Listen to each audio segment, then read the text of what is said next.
This is the Good Neighbor Podcast, the place where local businesses and neighbors come together. Here's your host, Jim Schaller. Welcome, good neighbors, to episode number 62 of the Good Neighbor Podcast, Estero. Today we have good neighbor Nikolle Larrea from the Llamas House. Nicole, welcome. Hi, how are you? Thank you. I am doing awesome. I am excited to learn about the Llamas House and what you guys do there. So why don't we just jump right in and could you share a little bit about what you guys do? Sure. So we're a restaurant in Miramar Outlets, mainly Peruvian food. I don't know if you're familiar with Peruvian food. A little bit. So that's our main dishes are Peruvian. We have some Colombian, some Ecuadorian, and some comfort foods also. Now, is your food spicy? Most of it is. We It do is. have the option to have your foods not spicy, just because to be able to attend everyone's Right. likes. Is it traditionally spicy? I love spicy. That's why I'm asking.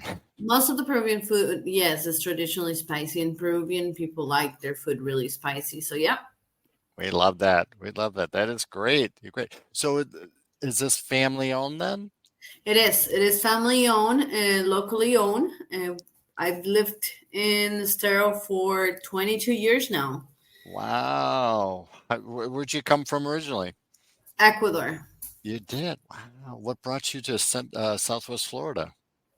My mom brought us here, and we had some family here that lived here. We came to visit, fell in love with it, and stayed. And It's a great area, isn't it? it is. I love it, actually. I went to school here and everything, so I'm pretty used to it, and I really enjoy living here. Nice. Now, were you in the restaurant industry prior to coming here, or was the family? Not really. I did work as a server in a couple restaurants, but never was really too involved in the restaurant business. My sister was, and she always wanted to open a restaurant. We always talked about it. And when the opportunity came up, we started looking for locations and stuff. And I always, like I said, I lived in Estero for a while, and we decided to look at Miramar Outlets. And it didn't have that many restaurants at the time. So that was our first option. Yeah, there wasn't much around Estero at the time, Yes. right? It's grown a lot. It's changed, but it's good. Change is good, and it brings more people and exposes more people to things. So we welcome that. So I guess, everybody's had some type of, I want to say, challenge along their journey or obstacle maybe that they overcame. Is there something that happened along your journey that's kind of put you in a position today where you can kind of look back and say, you know what, I'm in a better place because I went through that? A bunch of things, actually. So after a year after we opened, we had COVID. So that was kind of like, Right. That's a big one. The first year is the hardest. And after you're done with the first year, you'll be fine. Well, after our first year, here comes COVID. So we survived COVID. We didn't think we were going to make it through, to be honest. And we're really thankful to the community and everyone that supported us, to be honest. We had a lot of regulars that did support us and came back to visit us because they got close to actually us, the owners, and the fact that we were locally owned and family owned. So that's what I think that's one of our biggest things that we look at. It's like, okay, we survived. And then we had a really good year after that. So the word got out, and then we got people coming in on a regular basis. So, and that's a testament because, it's the restaurant industry is not easy. Like I said, that first year is tough, but you made it through and you're thriving and you're growing. Are there any, I want to say, trends within the industry or things that you've learned through that first year? I'm guessing just like be patient, be there, support. I think one of our biggest things where we were really close to our employees, we built a team. I think we are really thankful for the team that we had, and the first team that we started Llamas with, it's who helped us get through the whole year. Like I said, not that much experience in restaurants, just as a server. I did have management experience in retail and other administration experience and other things, but nothing in the restaurant business. It's a lot of work, a lot of work. Yes. Never Yes. thought it was going to be that much. So then after COVID, we did really good, and then we got hit by the hurricane. It's like one thing after another. You're like, we made it through COVID. Nope. Now here comes the end. Not yet.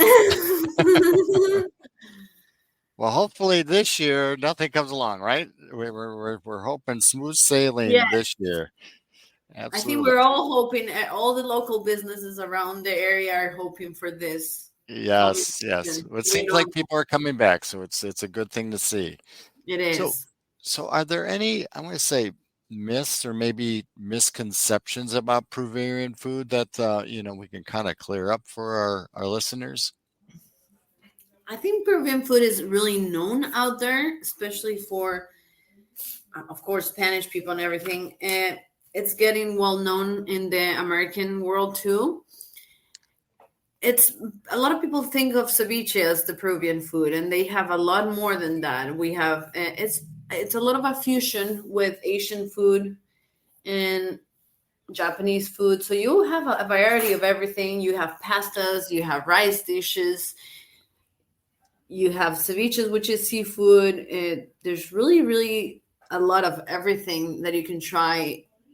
Feel more than welcome to stop by and try our different foods, our variety. You'll find something for everyone. So what is your favorite? Do you have a specialty or a favorite?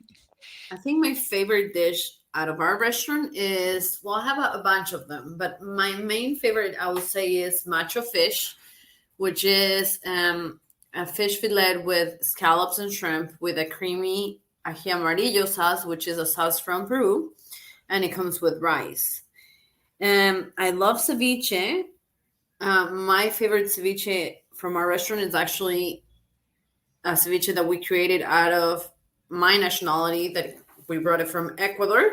So it's a ceviche that has peanut sauce in it. Interesting. That sounds good. It's different, but whoever's open to try different things, stop by and try it. You'll love it. You're making me hungry right now. Yes, you have to come over. Absolutely. So I know the restaurant industry. I've been involved in it a little bit myself, and I know you don't have a lot of free time.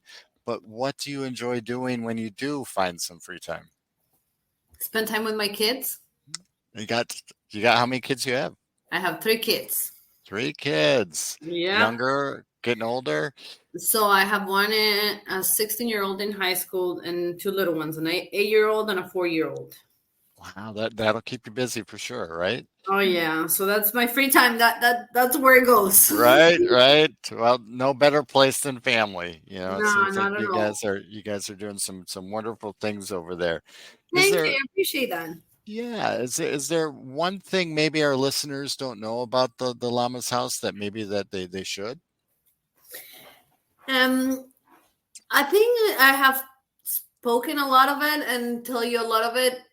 You have to come try it. You have to come feel the vibes. Like I said, we're a family with our employees. We consider everyone a family, and I think that's what it keeps us all close together, and that's what our customers see and like when they go there too. And that's important nowadays. A lot of places don't have that, and it's whether it's the employees or the customers, if you have that sense of family, it's very important. So I'm glad to see you guys carrying that forward. How can our listeners go about what I'm going to say, getting in touch or stopping by if they want to try some food out? So the best way is we do a lot of you can do reservations through Yelp. You can find our website. We're on Instagram and Facebook also. You can always call our restaurant and make a reservation. Very good. Well, Nicole, it's been a pleasure getting to know you, and now I'm definitely hungry, so I need to stop by and see you guys soon. Well, hopefully see you soon. Yes, thank you. Thank you. Have a good day. Yep. Thank you for listening to the Good Neighbor Podcast Estero. To nominate your favorite local businesses to be featured on the show, go to gnpestero.com. That's gnpestero.com. Or call 239-296-2621.